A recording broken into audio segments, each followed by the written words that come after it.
ब्राह्मी चन्दनबालिका भगवती राजीमती द्रौपदी कौसल्या च मृगावती च शूलसा सीता सुभद्रा शिवा कुन्ती शीलवती नलश्दयिता चूला प्रभावत्यपि पद्मावत्यपि सुन्दरी दिनमुखे कुर्वन्तु नो मङ्गलम्। पद्मावत्यपि सुन्दरी दिनमुखे कुर्वन्तु नो मंगलम्।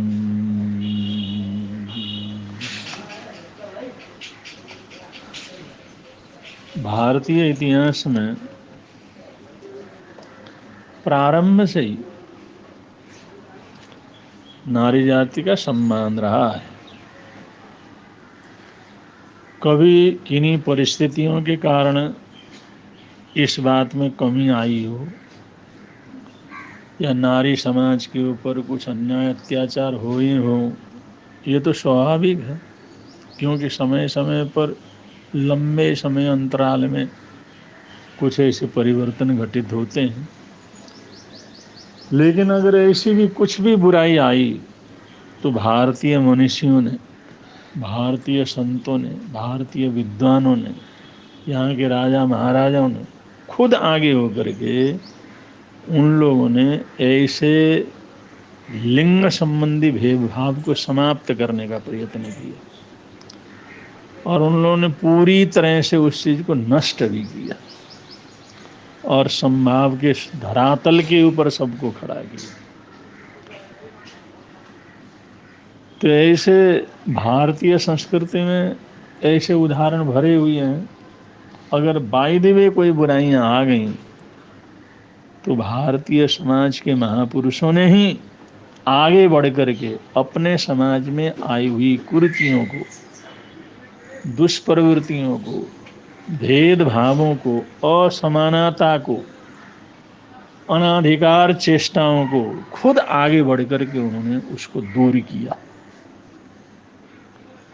कि ये समाज की श्रेष्ठता होती है कि हम समाज की व्यवस्था बनाते हैं और उस व्यवस्था बनने के बाद अगर कुछ बात ऐसी कमियां रह जाती हैं या समय समय पर कुछ बातें ऐसे जो समाज के लिए तकलीफ देने वाले हो जाते हैं तो खुद आगे बढ़ करके उसको दूर करने का प्रयत्न करते हैं।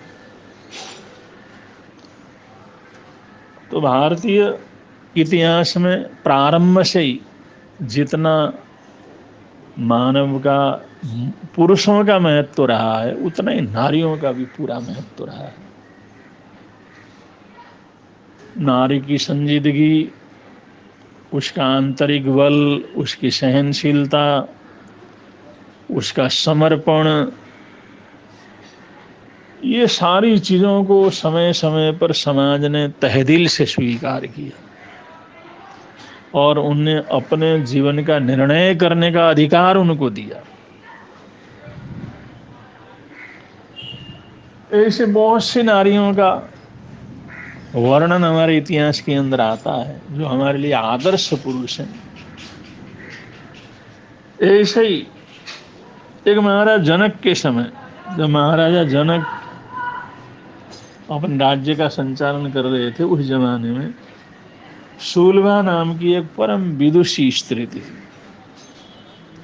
उसने सभी दर्शनों का अध्ययन किया, सभी शास्त्रों का अध्ययन किया, सब तरह का उसने सत्संग वगैरह किया और उसने ये भाव बनाया कि सच्चाई को समझना सबसे बड़ी बात है। किसी भेष, किसी परंपरा, उसके अंदर कोई पहचान बनाना जरूरी नहीं है। आंतरिक शुद्धि बहुत बड़ी चीज है। मानसिक विकास और संतुष्टि बहुत बड़ी चीज है, मानसिक समाधान बड़ी चीज है, और उसमें किसी परंपरा के भेष को या चिन्ह को स्वीकार करना ही पर्याप्त नहीं है। उसके बिना भी इंसान बड़े से बड़ा साधु, बड़े से बड़ा सन्यासी, बड़े से बड़ा साधक और बड़े से बड़ा त्यागी और वैरागी हो सकता है। सुलभा परम विदुषी थी, सारी योग्यताएं उसके अंदर मौजूद थी। बहुत लोग चाहते थे ऐसा योग बने तो हम सुलभा से शादी कर लें या हमारे घर के अंदर वो बहू बन करके आ जाए, लेकिन सुलभा ने शादी का कोई प्रस्ताव किसी का स्वीकार नहीं किया और अपनी साधना में थी। और माता पिता कहते थे या तो कोई दीक्षा ले लो, किसी परंपरा को अपना लो। उन्होंने कहा क्या जरूरत है, मैं अपना जीवन का निर्णय खुद ले रही हूँ। मैं समझती हूँ हर जगह कुछ न कुछ अच्छाइयाँ होते हैं, कुछ न कुछ बुराइयां भी होती हैं, उन दोनों चीजों को मैं समझती हूँ। और वो किसी परंपरा के भेष में तो नहीं थी, लेकिन लोग उसका बड़ा मान सम्मान करते थे। कहीं भी कोई समस्या होती थी तो सुलभा को बुलाते थे, उसके पास जाते थे। हर तरह का, चाहे सामाजिक हो, चाहे पारिवारिक हो, चाहे राष्ट्रीय हो, चाहे धार्मिक हो, चाहे विश्वास और श्रद्धा संबंधी हो, हर समस्या का समाधान सुलभा अपनी विद्युतता से इस ढंग से कर देती थी कि लोगों को बड़ी तसल्ली होती थी। सब लोग उनको साध्वी कहते थे, सन्यासी कहते थे। तो बड़ी प्रसिद्धि थी उनकी, और जो लोग उनके संपर्क में आए बड़े प्रभावित होते चले गए। और उसी जमाने में जनक राजा, उनका भी बड़ा वर्चस्व था, उनकी भी बड़ी प्रसिद्धि थी। वो भी राजा होते हुए, राज परिवार में रहते हुए एक सन्यासी का जैसा भी जीवन जी लेते थे। और जनक से शिक्षा लेने के लिए बड़े बड़े संत महात्मा, बड़े बड़े ब्रह्मचारी उनके चरणों में जाते थे, उनको भी मार्गदर्शन मिलता था। पहले तो उनको संकोच होता था, एक राजा, एक भोगी, एक रणवास के अंदर रहने वाला जनक, वो क्या समाधान करेगा। लेकिन जब उसके संपर्क में जाते थे तो उनको लगता था कि रणवास में रह करके भी जो है महान संत होकर के रहा जा सकता है, राज्य का संचालन करते हुए आध्यात्म ज्ञान की ऊंचाइयों को छुआ जा सकता है। तो एक तरफ सुलभा की बड़ी प्रसिद्धि थी और दूसरी तरफ महाराजा जनक भी एक सिद्ध पुरुष के रूप में, एक महान धर्मात्मा पुरुष के रूप में उन्होंने भी प्रसिद्धि प्राप्त कर ली। लेकिन एक बार सुलसा के मन के अंदर विचार आया, मैं महाराज जनक से मिलूं। और जनक को जिस समय पता लगा सुलभा आई हुई है तो उनका भी मन बना, भाई सुलभा का बड़ा नाम सुना हुआ है, बड़ी विदुषी जैसा आदमी है, बड़ा उसने जीवन के अंदर ज्ञान की ऊंचाइयों को छुआ हुआ है, बड़ी विदुषी है, हर सिद्धांत, हर ग्रंथ, हर ज्ञान का उसको जो ज्ञान है। तो राजा भी बड़े प्रभावित थे। तो दरबार में राजा खुद चाहते थे वो आए, और सुलभा चाहती थी वो राजा हैं तो मैं उनका आदर करती हूँ, सत्कार करती हूँ, सम्मान करती हूँ, तो मैं खुद चली जाती हूँ। तो ऐसे राज दरबार में सुलभा और वहाँ पर महाराजा जनक, इनका मिलना हुआ। और जिस समय चर्चा वार्ता चली, जिस समय परिचय चला, जिस समय सवाल का पूछना या उत्तर देना ये श्रृंखला चली, तो उस समय अचानक महाराजा जनक ने पूछा, सुलभा आपने दीक्षा नहीं ली, कोई भेष, सन्यासी का भेष धारण नहीं किया, किसी साधु का भेष धारण नहीं किया, तुमने अलग से जो सन्यासियों की वर्दी हो नहीं पहनी। बोला ठीक है, मेरी ऐसी थी मेरा ऐसा ही सोच था, तो मैं इसी रूप में मैं अपने जीवन की साधना को आगे बढ़ाती हूँ, मैं अध्ययन करती हूँ। तो उन्होंने ये पूछा तुमने विवाह क्यों नहीं किया?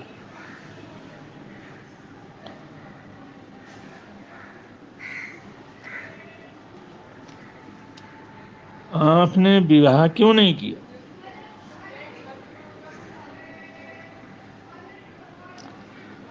मुझे तो ऐसा नहीं लगता गृहस्थ जीवन के अंदर रहते हुए ऊंची साधना न की जा सकती, या गृहस्थ जीवन में रहते हुए ऊंचा ज्ञान प्राप्त नहीं किया जा सकता। गृहस्थ में रहते हुए संसार के भोगों के बीच में रहते हुए भी तृप्त होकर के सन्यासियों का जीवन नहीं जिया जा सकता हूँ। मैं तो समझता हूँ गृहस्थ में रह करके भी सब कुछ पाया जा सकता है। फिर तुमने शादी क्यों नहीं की? गृहस्थ जीवन को प्रारंभ क्यों नहीं किया?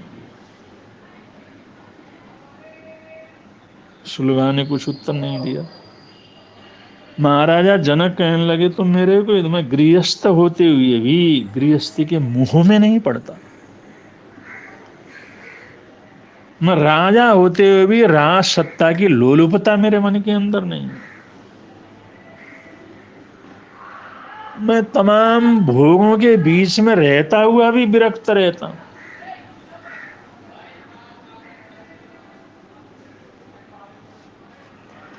महाराजा जनक ने अपना ही उदाहरण दे करके जिस समय बहुत सी बातें सुलभा के सामने रखा, तो सुलभा ने उसका कोई जवाब नहीं दिया। उनकी बातों को ध्यान से सुनती रही और कभी कभी मुस्कुराती रही।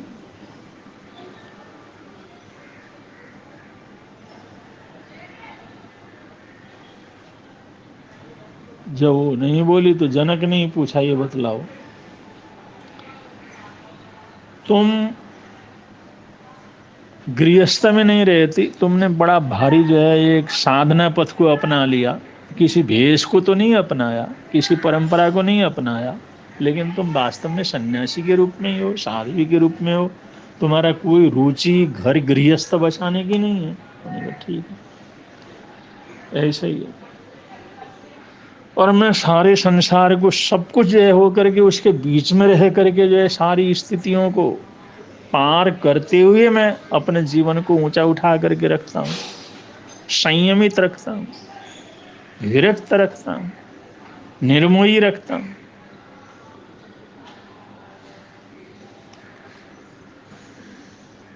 सुलभा ने कहा ठीक है। तो राजा ने पूछा ये बतलाओ इसमें ज्ञानी तुम हो या मैं हूं? तुम ज्ञानवान किसको मानती?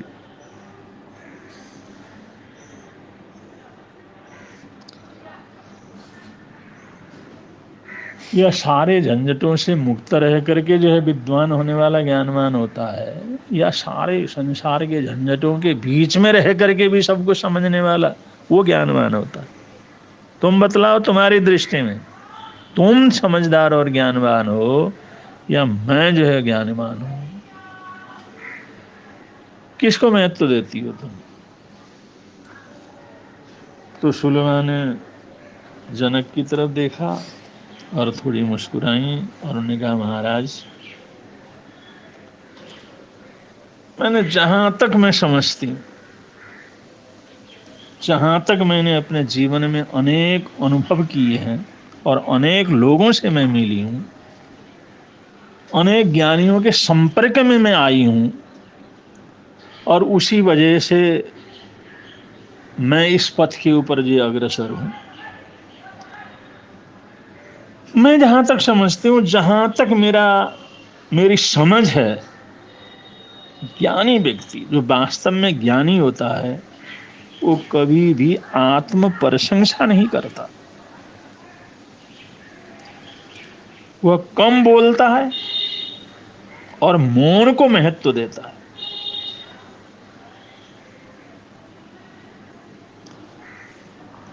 वो इस बात से विरक्त रहता है कि वो राजा है या रंक है, मैं धनवान हूं या गरीब हूं, ये तो सोच उसके मन के अंदर आती ही नहीं है। गृहस्थ हूं या संत हूं, ये भी उसका भेदभाव समाप्त हो जाता है।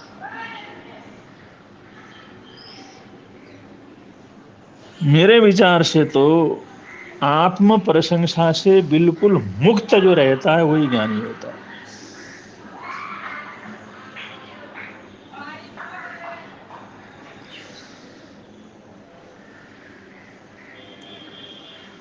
महाराजा जनक शूलबा के संकेत को, इशारे को समझ गए।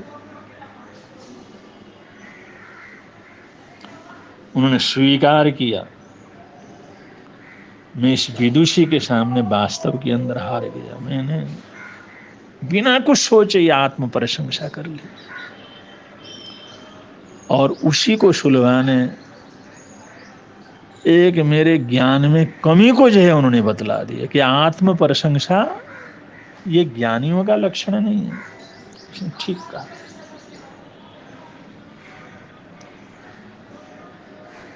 महाराजा जनक समझ गए। महाराजा जनक ने हाथ जोड़ा और शूलबा से इस सच्चाई को स्वीकार करते हुए कहा, शूलबा, वास्तव में ज्ञान को तो तुमने ही प्राप्त किया हो, वास्तव में ज्ञानी तो तुम ही हो।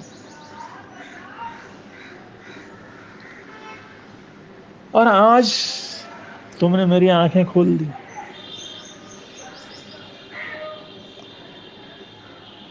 मुझे वास्तविकता का दिग्दर्शन करवाया, और मुझे एक सच्चा ज्ञानी बनने के लिए और अधिक आगे की यात्रा करनी होगी, और वो भी पूरे विवेक के साथ, प्रज्ञा के साथ जागृत रह करके ये तुमने मेरे को बतलाया। मैं तुम्हारा बड़ा मान और सम्मान करता हूँ, आदर और सत्कार करता हूँ, और तुम जैसी नारी हमारे राज्य में हो, ये मेरे लिए बड़े गौरव की बात है। हमारे पूरे राज्य के लिए गौरव की बात है, और देश की जनता के लिए गौरव की बात है। शूलबा जैसी साध्वी, शूलबा जैसी विदुषी साध्वी हमारे देश में, हमारे समाज के बीच में रहती है। मैं आपका पूरा मान और सम्मान करता हूँ, आदर सत्कार करता हूँ।